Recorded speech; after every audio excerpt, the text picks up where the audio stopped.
हिंद प्यारे बच्चों, आपका स्वागत है अपने प्यारे से YouTube channel real education class 10th में। मैं आशा करता हूँ दोस्तों आप सभी अच्छे होंगे और अपना पढ़ाई अच्छे से कर रहे होंगे। प्यारे बच्चों, आज के वीडियो में हम लोग जानेंगे बायोलॉजी का चैप्टर 1 जिसका नाम है जैव प्रक्रम। इसका आज हम लोग सब्जेक्टिव क्वेश्चन को जानेंगे, ऑल सब्जेक्टिव क्वेश्चन, जिसमें आपको 30 सब्जेक्टिव क्वेश्चन देखने को मिलेंगे। 30 वीवीआई सब्जेक्टिव क्वेश्चन रहेंगे, इसी में से आपके बोर्ड एग्जाम में परीक्षा में पूछा जाएगा। इसमें से प्यारे बच्चों 4 नंबर का आपका क्वेश्चन पूछा जाएगा, 2-2 नंबर वाला 2 क्वेश्चन पूछा जाएगा। तो प्यारे बच्चों, आप इस वीडियो को शुरू से अंत तक बने रहे, ज़रा सा भी स्किप मत कीजिएगा। अगर आप इस चैनल पर नए हैं तो इस चैनल को सब्सक्राइब कर दीजिएगा और साथ में इस वीडियो को लाइक करके अपने दोस्तों के पास इस वीडियो को ज़रूर से शेयर कीजिएगा। प्यारे बच्चों, मैं इसका पीडीएफ नोट्स आपको व्हाट्सएप ग्रुप में डाल दूंगा, तो अगर आप हमारे व्हाट्सएप ग्रुप में ज्वाइन नहीं हुए होंगे तो लिंक डिस्क्रिप्शन में अभी जाके ज्वाइन हो जाइए। और प्यारे बच्चों, अगर आप इसका ऑब्जेक्टिव क्वेश्चन नहीं देखे हैं तो कल के वीडियो में इसका ऑब्जेक्टिव क्वेश्चन करा दिया गया है, लिंक डिस्क्रिप्शन में। ऑब्जेक्टिव क्वेश्चन को पहले जाकर कर लीजिए, उसमें 80+ ऑब्जेक्टिव क्वेश्चन रहते हैं जो आपके बोर्ड एग्जाम के लिए 10 नंबर रखते हैं, मायने रखते हैं। उसमें से 10 ऑब्जेक्टिव क्वेश्चन आपको बोर्ड एग्जाम में सीधा मिलेगा। प्यारे बच्चों, उसका लिंक डिस्क्रिप्शन में दिया है, आप ऑब्जेक्टिव क्वेश्चन जाकर देख लीजिए, फिर सब्जेक्टिव क्वेश्चन को भी देख लीजिएगा। आइए प्यारे बच्चों, हम अपना क्लास को स्टार्ट करते हैं। प्यारे बच्चों, ये हम अपना पीडीएफ लेके आ गए हैं, सब्जेक्टिव का पीडीएफ। देखिए प्यारे बच्चों, क्लास 10th बायोलॉजी जैव प्रक्रम, जिसका हम लोग सब्जेक्टिव क्वेश्चन इस टाइम करने वाले हैं।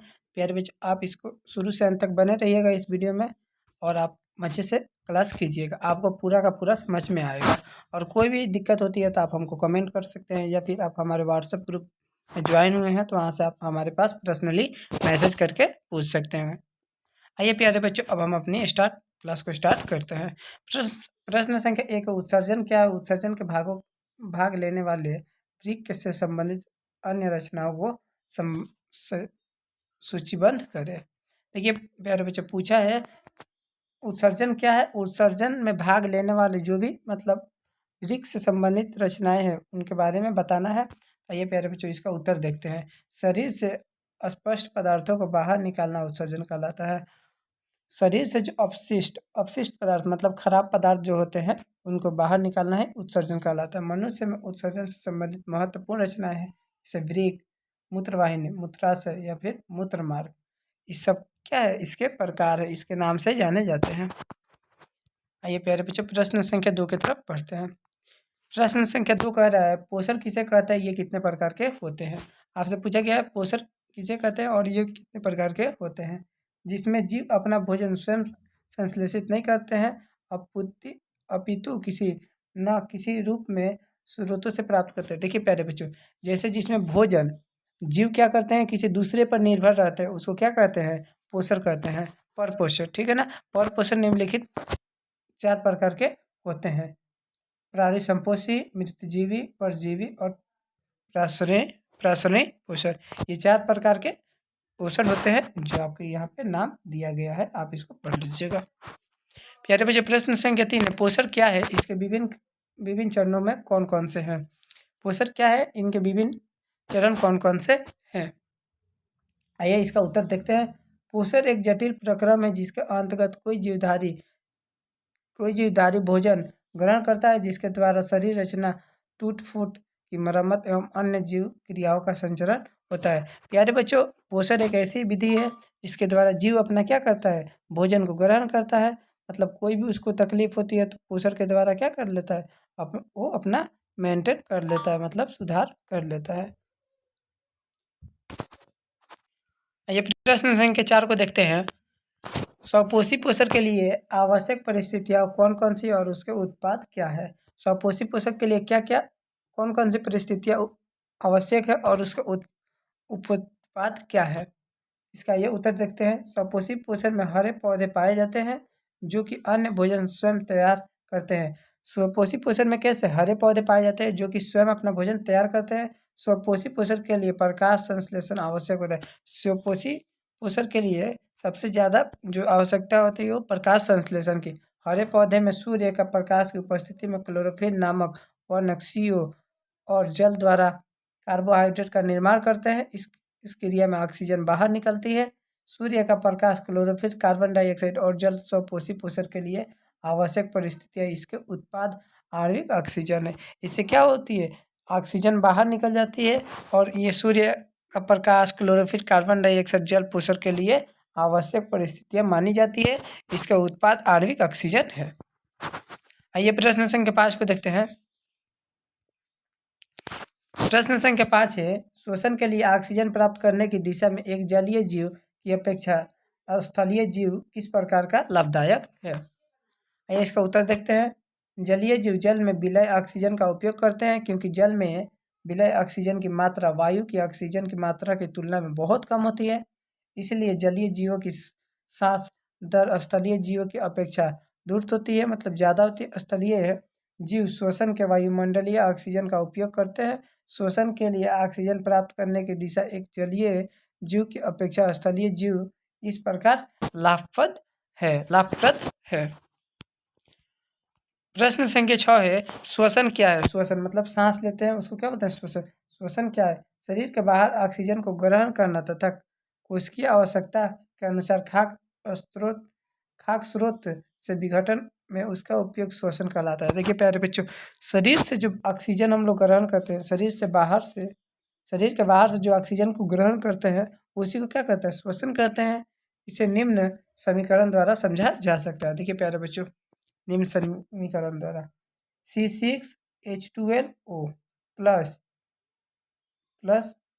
6O2 डैश 6CO2 6H2O 673 के क्लोरीन, ठीक है ना, कैल्शियम। प्रश्न संख्या 7 है, स्वपोषक पोषक के लिए आवश्यक शर्तें कौन कौन सी है? इसके उत्पाद क्या हो सकते हैं? इसके उत्पाद कौन कौन से हो सकते हैं? प्यारे बच्चों, पूछा गया है स्वपोषी पोषक के लिए क्या आवश्यक शर्तें हैं, इसके उत्पाद कौन कौन से, मैंने क्या है? स्वपोषी पोषक के लिए निम्नलिखित शर्तें पूरा करना आवश्यक है, जैसे कि ये नंबर है, परहरित या क्लोरोफिल की उपस्थिति, कार्बन डाइऑक्साइड की उपस्थिति, जल की उपस्थिति। ये तीनों क्या आवश्यक शर्तें होती है। प्यारे बच्चों, इसी में का भी आंसर है। परहरित या क्लोरोफिल सूर्य से विकिरण ऊर्जा को अवशोषित करते हैं, जिसके द्वारा CO2 तथा H2O का स्थिरीकरण कर अपने भोजन को कार्बन डाइऑक्साइड का निर्माण करते हैं। उत्पाद के रूप में ग्लूकोज एवं ऑक्सीजन प्राप्त होते हैं। ग्लूकोज अतः स्टार्च में बदला जाता है। प्रश्न संख्या 8 है, परिसंचरण तंत्र से आप क्या समझते हैं? इसका आइए उत्तर देखते हैं। उस श्रेणी के जंतुओं में एक विशेष प्रकार की परिवहन तंत्र होती है, जो ऑक्सीजन, कार्बन डाइऑक्साइड, पोषक तत्वों को हार्मोन उत्सर्जित पदार्थों या अन्य उपचायी क्रियाओं के फलस्वरूप उत्पन्न विभिन्न पदार्थों को शरीर से एक भाग से दूसरे भाग में ले जाता है, जिसे परिसरण तंत्र कहते हैं। इस परिसरण तंत्र 3 प्रकार के होते हैं। देखिए प्यारे बच्चों, ये एक उत्सर्जी पदार्थ से एक उत्सर्जी भाग से दूसरे उत्सर्जी भाग में ले जाने का कार्य करता है, जिसको क्या करते हैं हम लोग? परिसंचरण तंत्र कहा जाता है। ये 3 प्रकार के होते हैं। आइए जानते हैं कौन कौन से। रक्त या रुधिर, दूसरा है हृदय, तीसरा है रक्त वाहिनी। ये तीनों क्या है? परिसरण तंत्र के प्रकार है प्यारे बच्चों। आइए प्रश्न संख्या 9 की तरफ बढ़ते हैं। प्रश्न संख्या 9 है, उत्सर्जन क्या है? उत्सर्जन क्या है? मानव के इसके 2 प्रमुख अंगों के नाम बताएं। 2 प्रमुख अंगों के नाम बताना है। देखिए प्यारे बच्चों, जीवों के शरीर में उपचायी क्रियाओं के फलस्वरूप उत्पन्न अपशिष्ट पदार्थ को शरीर से बाहर निकासन की क्रिया को उत्सर्जन कहते हैं। देखिए प्यारे बच्चों, जो जीवों के शरीर से उपचायी क्रियाओं के फलस्वरूप उत्पन्न अपशिष्ट पदार्थ को क्या करते हैं? शरीर से बाहर निकालता है। इसी को क्या करते हैं? उत्सर्जन कहा जाता है। मानव में इसके 2 प्रमुख अंग हैं, जो इस प्रकार है। जैसे पहला वृषक, किडनी, जिसको क्या होता है? वृक मतलब किडनी, जो रक्त को द्रव के रूप में अपशिष्ट पदार्थों को मूत्र के द्वारा बाहर निकालता है। किडनी क्या करता है? हम लोग को अपशिष्ट पदार्थ को छानता है, मतलब रक्त को साफ करने का कार्य करता है। फिल्टर, फेफड़ा, लंग्स जिसको इंग्लिश में बोलते हैं, जो रक्त को गैसीय अपशिष्ट पदार्थों को शरीर से बाहर निकालता है। जो रक्त के गैसीय जो गैस बन जाता है रक्त में, उस अपशिष्ट पदार्थ को क्या करता है? ये बाहर निकालने का कार्य करता है। ये प्यारे बच्चों, प्रश्न संख्या 10 को देखते हैं। वाष्पोत्सर्जन क्रिया का पौधों के लिए क्या महत्वपूर्ण है? आइए इसका उत्तर देखते हैं। वाष्पोत्सर्जन क्रिया का पौधों के लिए निम्नलिखित बहुत सारे। आइए 1 नंबर देखते हैं। यह पौधों के मूलद्रोम द्वारा खनिज लवणों के अवशोषण एवं जड़ के पत्तियों तक उनके परिवहन की सहायता होता है। दूसरा है, यह पौधों में तामक्रम संतुलित बनाए रखता है। तामक्रम माने तालमेल बनाए रखता है ये। 3 नंबर है इसका, वाष्पोत्सर्जन के कारण ही पौधे की जड़ों से चोटी तक की जल निश्चित द्वारा धारा बनी रहती है। देखिए प्यारे बच्चों, इसका मतलब है कि जड़ से लेके ऊपर तक मतलब पौधे के जितना भाग होता है इसी के द्वारा पूरा हरे भरे पौधे होते हैं। दिन में रंध्रों के खुले रहने पर वाष्पोत्सर्जन कर्सर की जाइलम में जल की गति के लिए मुख्य प्रेरक बल का कार्य करता है। प्रश्न संख्या 11 है, मूत्र बनाने की मात्रा का नियमन किस प्रकार होता है? उत्तर देखते हैं। जल की मात्रा पुनराशोषण शरीर में उपलब्ध अतिरिक्त जल की मात्रा पर तथा कितना विलय वश उत्सर्जन करना है पर निर्भर करता है। अगर अधिक मात्रा में जल या अन्य द्रव का सेवन किया जाए तो रक्त का दाब बढ़ जाता है, वह अधिक मात्रा में मूल बनता है। मूत्र की मात्रा भोजन के लिए गए खनिज लवण व दूसरे ठोस आहार भी निर्भर करता है। उदाहरण के लिए अगर खाने में नमक की मात्रा अधिक है तो वृक्क की उचित मात्रा लवण के मूत्र के साथ ही बनता है, जिससे रक्त में विसरण दाब सही रहता है। मूत्राशय पेशीय होता है, अतः यह तंत्रिक नियंत्रण में है और हम इसी कारणवश मूत्र की निकासी को नियंत्रित कर लेते हैं। प्रश्न संख्या 12 को देखते हैं। वाष्पोत्सर्जन को परिभाषित करें। वाष्पोत्सर्जन क्या है? द्रव का कमरे के ताप या द्रव के क्वथनांक के नीचे के तापों पर वाष्प बनकर धीरे धीरे वायुमंडलीय में जाने की प्रक्रिया को वाष्पोत्सर्जन कहा जाता है। प्रश्न संख्या 13 है, क्या शाकाहारी एवं मांसाहारी जंतुओं में छोटी आंत की लंबाई में भिन्नता होती है? यदि हाँ तो कैसे, क्यों? पूछ रहा है क्वेश्चन, क्या शाकाहारी एवं मांसाहारी जंतुओं में छोटी आंत की लंबाई में भी भिन्नता होती है? यदि हाँ तो कैसे, क्यों होती है? आइए इसका उत्तर देते हैं। छोटी आंत की लंबाई भोजन के प्रकार पर निर्भर करती है। भोजन के जैसा आकार होगा उस पर निर्भर करती है। शाकाहारी जंतुओं में छोटी आंत की लंबाई अधिक होती है, जिससे कि सेलुलोज का पाचन सही ढंग से हो पाता है। इससे विस्तृत मांसाहारी जंतुओं से छोटी आंत की लंबाई छोटी हो तो क्योंकि मांसाहारी भोजन का पाचन अपेक्षाकृत सरल होता है। कैसा होता है प्यारे बच्चों? अपेक्षाकृत सरल होता है। ये प्रश्न संख्या 14 है, मनुष्य में दंत संरक्षण का क्या कारण है? क्या कारण हो सकता है? मनुष्य में दंत रक्षण का क्या कारण है, क्या या फिर क्या हो सकता है? ये इसका उत्तर देते हैं। दंत रक्षण का दंत इनामेल तथा डेंटिल के सने सने मुद्रित के कारण होता है। अनेक जीवाणु कोशिकाओं खाद्य कणों के साथ मिलकर दांतों पर चिपक कर दंत प्लास्क बना देते हैं। प्लास्क दांत को ढक लेता है, इसीलिए लार अम्ल को उदासीन करने के लिए दंत सतह तक नहीं पहुंच पाती। यही दंत क्षरण का कारण है। प्रश्न संख्या 15 है। प्रश्न संख्या 15 है, दंत प्लास्क एवं दंत अस्तित्व से क्या समझते हैं? दंत प्लाक एवं दंत अस्थिक्षण से क्या समझते हैं? यदि मीठी चीजें खाने के उपरांत हम अपनी दांतों की सफाई ठीक से नहीं करते हैं तब हमारे दांतों पर बैठ जाती है एवं दंत प्लास्क बनाते हैं। शक्कर पर बैक्टीरिया रासायनिक क्रिया पर अम्ल बनाते हैं। यह अम्ल दांत के इनामेल से रासायनिक प्रक्रिया कर उन्हें नरम बना देता है तथा उस स्थान पर धीरे धीरे एक छिद्र बना देता है, जिसे दंत अस्तित्व क्षण कहते हैं। मतलब दंत क्या हो जाते हैं? खराब हो जाते हैं, उसी को कहते हैं।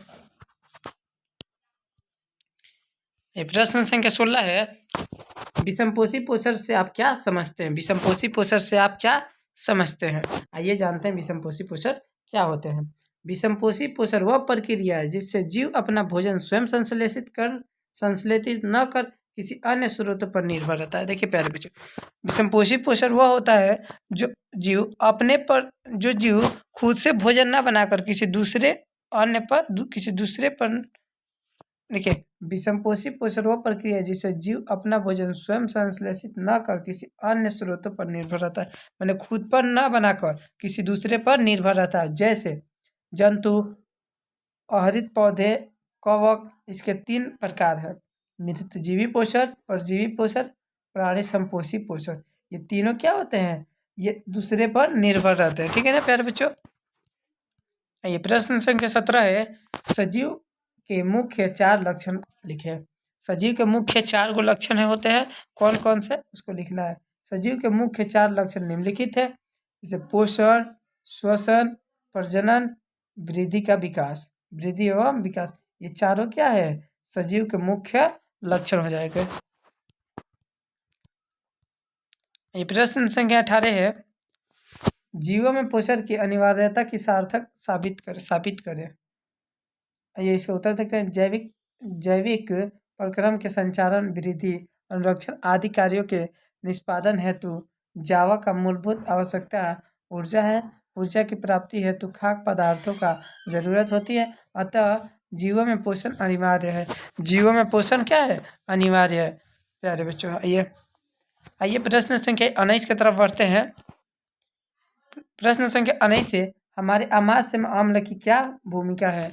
क्या भूमिका है प्यारे बच्चों? यही पूछा गया। आइए इसका उत्तर देखते हैं। हमारे अमाशय में अम्ल की निम्नलिखित भूमिकाएं हैं, जैसे कि 1 नंबर, यह जीवाणु नाशक की तरह कार्य करता है, भोजन के साथ आने वाली बैक्टीरिया को नष्ट कर देता है। देखिए प्यारे बच्चों, ये जीवाणु को क्या करता है? नाश कर देता है, मतलब नष्ट कर देता है। और जो हमारे भोजन के साथ, हम जब भोजन करते हैं तो उनके साथ बैक्टीरिया जो आती है उसको भी क्या कर देता है? ये खत्म कर देता है। फिर भोजन इसके कारण शीघ्रता से नहीं पचता। भोजन मतलब इसके ही कारण शीघ्रता से नहीं पचता है। प्यारे बच्चों, अगर ये आपके एग्जाम में क्वेश्चन आएगा तो क्या आप लिख पाएंगे? कमेंट कर दीजिएगा, कमेंट करके बताइएगा प्यारे बच्चों, क्या आप लिख पाएंगे ये क्वेश्चन को? अगर आपके बोर्ड एग्जाम 2026 में आता है, अगर बोर्ड एग्जाम 2026 में आपको ये क्वेश्चन पूछेगा कि अम्ल की हमारे शरीर में क्या भूमिकाएं हैं, तो क्या आप लिख सकते हैं? कमेंट जरूर से कीजिएगा प्यारे बच्चों। आइए प्रश्न संख्या 20 की तरफ बढ़ते हैं। कोशिका के 4 कोशिकांग के नाम लिखे। कोशिका के 4 कोशिकांग के नाम लिखे।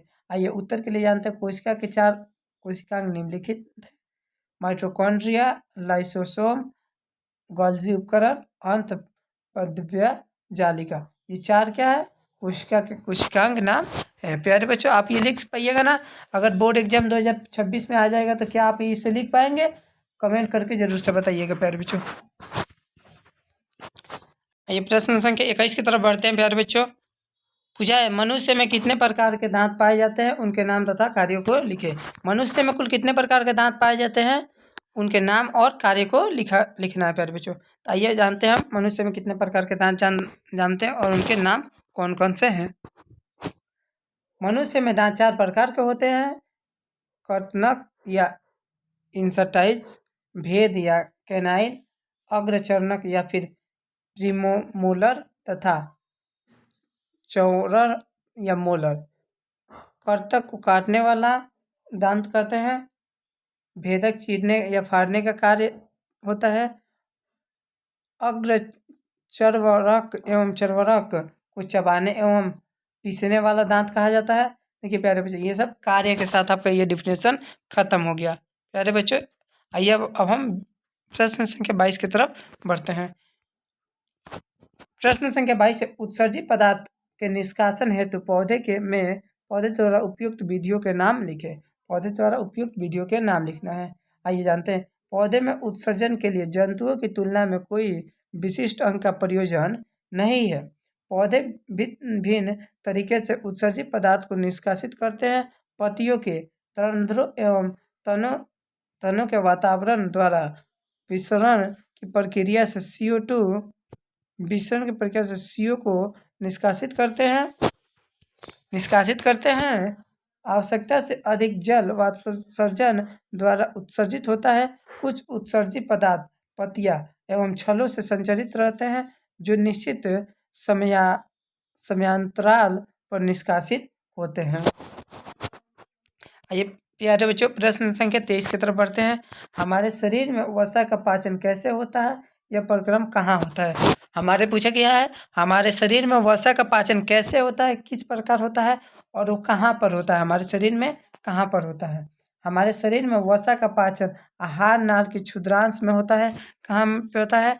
हमारे शरीर में वसा का पाचन आहार नाल के क्षुद्रांश में होता है। यकृत से निकलने वाला क्षारीय पीत रस आए हुए भोजन के साथ मिलकर उसका अम्लीयता को निष्क्रिय करके उसे क्षारीय बना देता है, जिसकी इसी प्रकृति पर आश्रित रस प्रक्रिया के कार्य करता है। प्यारे बच्चों, फिर आगे है पीत रस वसा को सूक्ष्म कणों में तोड़ देता है। इस क्रिया का इम्लसीकरण क्रिया कहते हैं। इस क्रिया को इम्लसीकरण क्रिया कहते हैं। लाइपेज जाइपेज को जो अग्रसहिक रस में पाया जाता है। स्लिफाइड वसा को वसीय अम्ल के गिल्सराल में परिवर्तित कर देता है। क्या कर देता है? गिल्सराल में परिवर्तित कर देता है। ये प्रश्न संख्या 24 के तरफ बढ़ते हैं। किसी जीव द्वारा किन कच्ची सामग्री का उपयोग किया जाता है? किसी जीव के द्वारा किन कच्ची सामग्री का उपयोग किया जाता है? किसी जीव में शारीरिक वृद्धि के लिए उसे बाहर से अतिरिक्त कच्ची सामग्री की भी आवश्यकता होती है। कच्ची सामग्री की भी आवश्यकता होती है। पृथ्वी पर जीवन कार्बन आधारित अणुओं पर निर्भर है, अतः अधिकांश खाद्य पदार्थ भी कार्बन आधारित है। इन कार्बन स्रोतों की जटिलता के अनुसार विभिन्न जीव भिन्न प्रकार के पोषण प्रक्रम की प्रयुक्त करते हैं। क्या करते हैं? प्रयुक्त करते हैं। प्रश्न संख्या 25 है किण्वन क्रिया क्या है? इथेनॉल प्राप्ति के लिए किण्वन का अनुप्रयोग किस प्रकार होता है? आइए उसका उत्तर जानते हैं। गन्ने के रस को सूर्य के प्रकाश में रख देने पर यह रासायनिक ऊर्जा का उपयोग कर किण्वन हो जाता है, जिससे एल्कोहल का निर्माण होता है। व्यापारिक विधि से एथेनॉल को चीनी किण्वन द्वारा प्राप्त किया जाता है। प्रश्न संख्या 26 है प्रश्न संख्या 26 है पचे हुए भोजन को अवशोषित करने के लिए क्षुद्रांश कैसे अभिकल्पित किया गया है? ये इसका उत्तर जानते हैं। पचे हुए भोजन को अवशोषण ज़्यादा हो सके तथा सहती क्षेत्रफल अधिक हो, इसके लिए क्षुद्रांश के आंतरिक स्तर पर अनेक अंगुलियां जिससे प्रवर्धक होते हैं, जिन्हें दीर्घरोम कहते हैं। दीर्घरोम रुधिरवाहित कोशिकाओं को बहुत होता है, जो भोजन को अवशोषित करके शरीर को प्रत्येक कोशिकाओं तक पहुंचाता है। इन कोशिकाओं में भोजन का प्रयोग ऊर्जा प्राप्ति के लिए किया जाता है तथा नए ऊतकों का निर्माण तथा टूटे हुए ऊतकों की मरम्मत के लिए किया जाता है।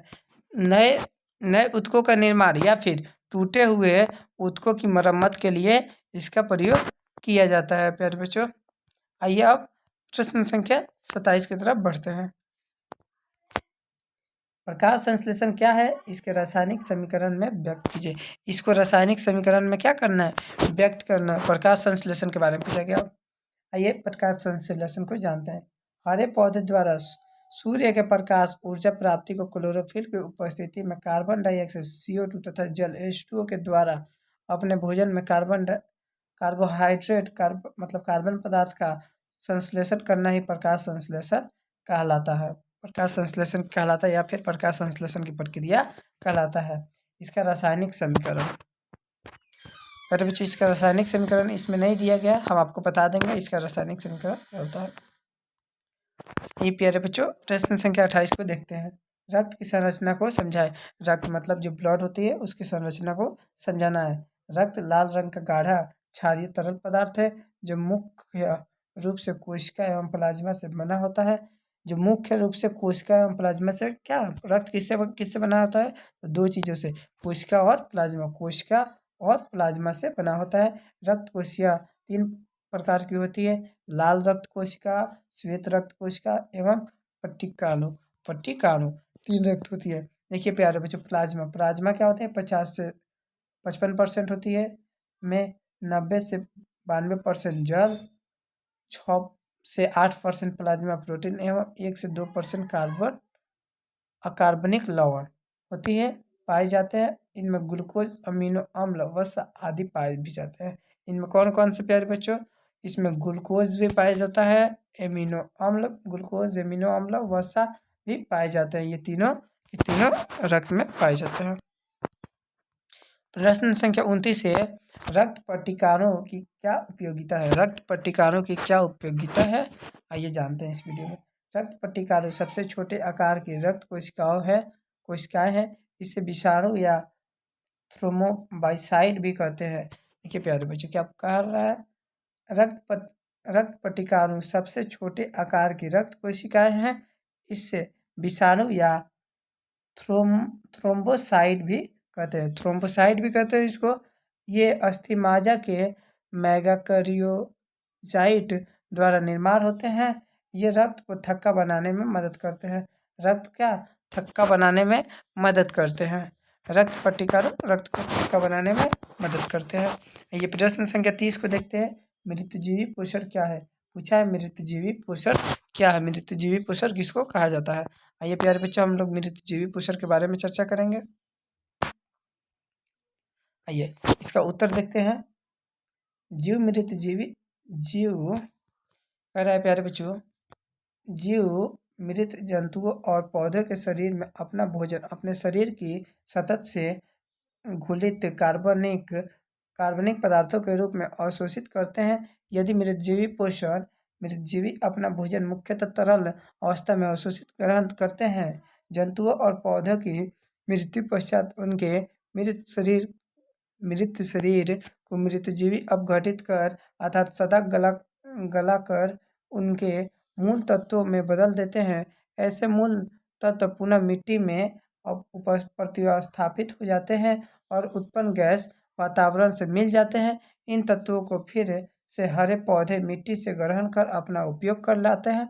यही चक्र प्रक्रिया नियंत्रण चलता रहता है। प्यारे बच्चों, ये आपका 30 सब्जेक्टिव क्वेश्चन थे, जो आपके बोर्ड एग्जाम के लिए बहुत महत्वपूर्ण है। इसमें से 2-3 क्वेश्चन आपके बोर्ड एग्जाम में देखने को मिल जाएगा, ठीक है ना प्यारे बच्चों। 2-3 क्वेश्चन मतलब आपका 4 से 6 नंबर इससे कंप्लीट हो जाएगा इस सब्जेक्टिव से। और 10 नंबर तो आपका ऑब्जेक्टिव पक्का है। 10 नंबर आपका ऑब्जेक्टिव और 4-5 नंबर मतलब आपका 15 नंबर के आसपास क्वेश्चन इस चैप्टर से हम लोग करा दिए हैं आपको। प्यारे बच्चों, आप व्हाट्सएप ग्रुप में ज्वाइन होके इसका PDF नोट्स ले लीजिएगा और घर पर अच्छा से इसका प्रैक्टिस कीजिएगा। प्यारे बच्चों, हम सबका PDF नोट्स फ्री में आपको देते रहते हैं, क्योंकि यहाँ पे गरीब के भी बच्चा पढ़ेगा और अमीर के भी बच्चा। हमारे यहाँ प्यारे बच्चों सब लोग समान दृष्टि में है, ठीक है ना, इसीलिए आपको पढ़ाया जाता है। प्यारे बच्चों, आप हमेशा अपना टारगेट को याद रखिएगा कि हमको 450 प्लस लाना है। 450 का हमेशा टारगेट बनाइएगा और अच्छा से मेहनत करके पढ़ाई कीजिएगा। प्यारे बच्चों, मिलते हैं एक नए वीडियो में, तब तक के लिए जय हिंद, जय भारत।